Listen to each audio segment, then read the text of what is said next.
क्या जरासंध ने कृष्ण को हरा दिया था? क्या जरासंध को डर से भाग गए थे भगवान कृष्ण? ये सवाल हम नहीं उठा रहे हैं। एनसीईआरटी की किताब में दावा किया गया है कि जरासंध ने कृष्ण को हराया था। इस दावे पर विवाद खड़ा हो गया है। आखिर सच क्या है? इस पर हम एनसीईआरटी से ही संपर्क करने की कोशिश कर रहे हैं, उनका भी पक्ष जानने के लिए। ये है एनसीईआरटी की किताब बाल महाभारत कथा। ये किताब कक्षा 7 के छात्रों को पढ़ाई जाती है। इसमें कृष्ण और जरासंध के युद्ध का जिक्र है। किताब में बताया गया है कि जरासंध के डर से कृष्ण ने मथुरा को छोड़ दिया था, लेकिन विद्वानों को इस दावे पर ऐतराज है। इस किताब को लेकर विवाद बढ़ गया है। किताब कृष्ण के हार का दावा करती है, तो विद्वान इसे खारिज कर रहे हैं। वो कहाँ से लिखे हैं, कैसे लिखे हैं, किस शास्त्र के आधार पर लिखे हैं, इस पर तो मैं कोई टिप्पणी नहीं कर सकता। भगवान ने कहीं हारने की बात महाभारत में कहा है, ऐसा मेरे पढ़ने में नहीं आया। न सिर्फ गीता प्रेस के जानकार एनसीईआरटी के दावे को खारिज कर रहे हैं, बल्कि प्रयागराज के विद्वान भी कह रहे हैं कि किताब में गलत जानकारी दी गई है और ऐतिहासिक छेड़छाड़ है। अगर यह बात पढ़ाई जा रही कि वो पराजित हुए, तो ऐसा नहीं है, क्योंकि 17 बार उन्होंने पराजित किया उसको, और कोई ऐसा घटनाक्रम नहीं आता। न तो श्रीमद् भागवत महापुराण में ऐसा उल्लेख है, न ही महाभारत में ऐसा उल्लेख है। अगर आप जानना चाहते हैं कि 7वीं की किताब के इस पेज पर ये विवादित तथ्य दिए गए हैं, तो हम आपको बता दें कि बाल महाभारत कथा के 32वें और 33वें नंबर पेज में इसका जिक्र है, जिसमें कृष्ण की ओर से लिखा है कि 3 बरस तक हम उनकी सेनाओं से लड़ते रहे, पर आखिर में हार गए। हमें मथुरा छोड़कर दूर पश्चिम द्वारका में जाकर नगर और दुर्ग बनाकर रहना पड़ा। ये युधिष्ठिर और भगवान श्री कृष्ण की बातचीत का एक अंश है, जो एनसीईआरटी की पुस्तक में लिखा है, जिसको लेकर सवाल खड़े हो गए हैं। लिखने वाले की अपनी अपनी दृष्टि है, लेकिन जो वेदव्यास ने लिखा वही प्रामाणिक है। वो कभी नहीं हारे। ये अगर कहीं पढ़ाया जा रहा है तो वो गलत है, और इस तरह की चीज को हटाने का मैं अनुरोध करूंगा।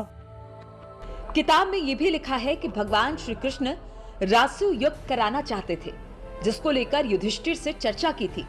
इस दौरान श्री कृष्ण ने युधिष्ठिर से कहा कि यज्ञ में मगध का राजा जरासंध मुश्किल खड़ा कर रहा है। जरासंध को हराए बिना यज्ञ कर पाना मुश्किल है।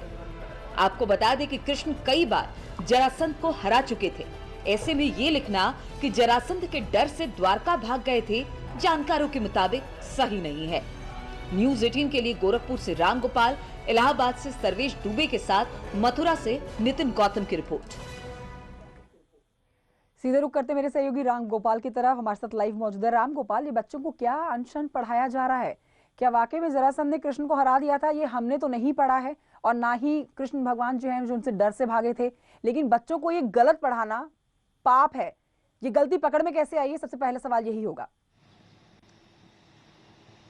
बिल्कुल बिल्कुल, इसको जो इतिहासविद हैं वो साफ साफ ये कह रहे हैं कि भगवान श्री कृष्ण ने 2 बार हराया था, और अगर वो मथुरा छोड़ के गए थे तो उसका सबसे बड़ा कारण ये था कि बार बार जरासंध मथुरा पर अटैक कर रहा था, और वहां पे जो जनहानि हो रही थी उसको बचाने के लिए फिर भगवान श्री कृष्ण ने एक मायावी दुनिया रची जो सेम मथुरा की तरह थी, और उसको द्वारका में वहां बनाया और मथुरा के लोगों को ले जाके वहां सुरक्षित किया। और जरासंध के मौत का कारण भी कहीं ना कहीं भगवान श्री कृष्ण ही बने।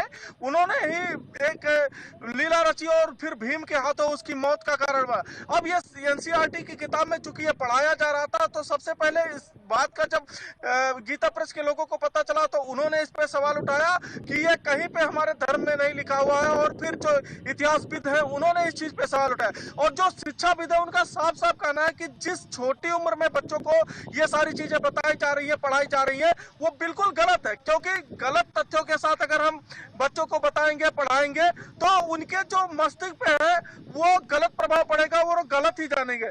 तो पूरे मामले को लेकर अब गोरखपुर के जो विद्वान हैं, शिक्षाविद हैं, चाहे प्रोफेसर हो, इतिहासकार हो, सब बहुत नाराज है। उनका साफ कहना है कि एनसीईआरटी को अपनी गलती सुधारनी चाहिए, और इस तरीके के जो बातें हैं वो बच्चों को नहीं पढ़ानी चाहिए। कंचन, शुक्रिया आपका रामगोपाल जानकारी के लिए। अब आपको बताएं कि मुख्यमंत्री योगी ने आज यमुना एक्सप्रेसवे औद्योगिक विकास प्राधिकरण क्षेत्र जेवर में बनने वाले देश के सबसे बड़े जेवर एयरपोर्ट के डिजाइन और लोगो और उसका नाम तैयार करने के लिए प्रेजेंटेशन को देखा है। साथ ही लोगों को मोहर भी लगा दी है उस पर। जेवर एयरपोर्ट का लोगो सारस पक्षी होगा। इस पर सीएम योगी ने खुशी जताई है। हम आपको बता दें, स्विट्जरलैंड की कंपनी ज्यूरिख इंटरनेशनल एयरपोर्ट को 29,650 करोड़ की लागत से 1334 हेक्टेयर भूमि में ग्रीनफील्ड एयरपोर्ट के निर्माण का ठेका दिया गया है।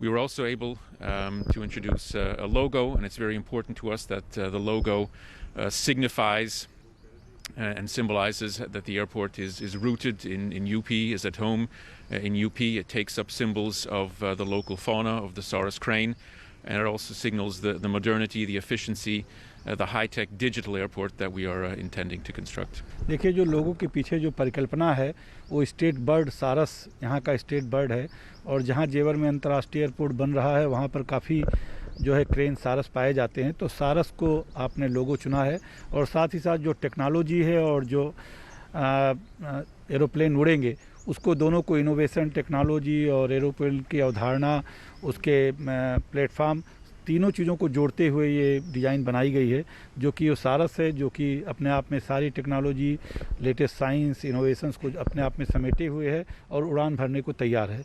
तो इस प्रकार का लोगो ये चुना गया है, और माननीय मुख्यमंत्री ने इस लोगो को देखा और उस पर प्रसन्नता व्यक्त की और उस पर सहमत दी। एयरपोर्ट 4 चरणों में बनेगा। पहले चरण में 2 रनवे, एक रनवे से एयरपोर्ट स्टार्ट होगा, फिर 2 रनवे बनेगा, और चारों चरण की लागत तो काफ़ी है। पहले चरण में केवल 5,000 करोड़ रुपये का जो है वो व्यय होगा, और जब टोटल व्यय होगा 4 चरणों में तो 30,000 करोड़ की ये परियोजना है। मैं एक बार फिर से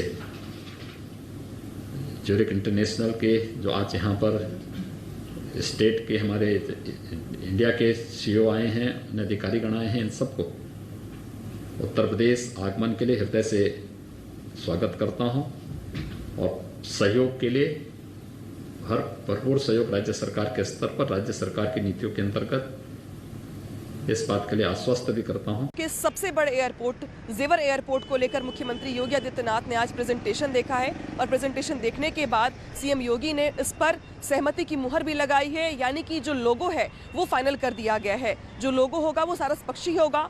इसके अलावा जो डिज़ाइन दिखाई गई मुख्यमंत्री को, उसमें जो बताया जा रहा है वो अति आधुनिक जो सुविधाएं होंगी उससे लैस होगा ये एयरपोर्ट। इसके अलावा स्विट्जरलैंड की उस कंपनी के तमाम वो अधिकारी भी आज इस प्रेजेंटेशन में शामिल रहे जिन्होंने जो डिज़ाइन तैयार किया है। इसके बाद मुख्यमंत्री को प्रेजेंटेशन के जरिए समझाने का प्रयास भी किया है कि बनने के बाद वो एयरपोर्ट का जो स्वरूप होगा वो किस तरीके का होगा। इसके अलावा 4 चरणों में बनकर ये तैयार होगा एयरपोर्ट, और ये माना जा रहा है कि 2023 तक जो इसके निर्माण कार्य है वो ज़मीनी स्तर पर शुरू हो जाएगा। अनामिका, सी न्यूज़ 18, लखनऊ।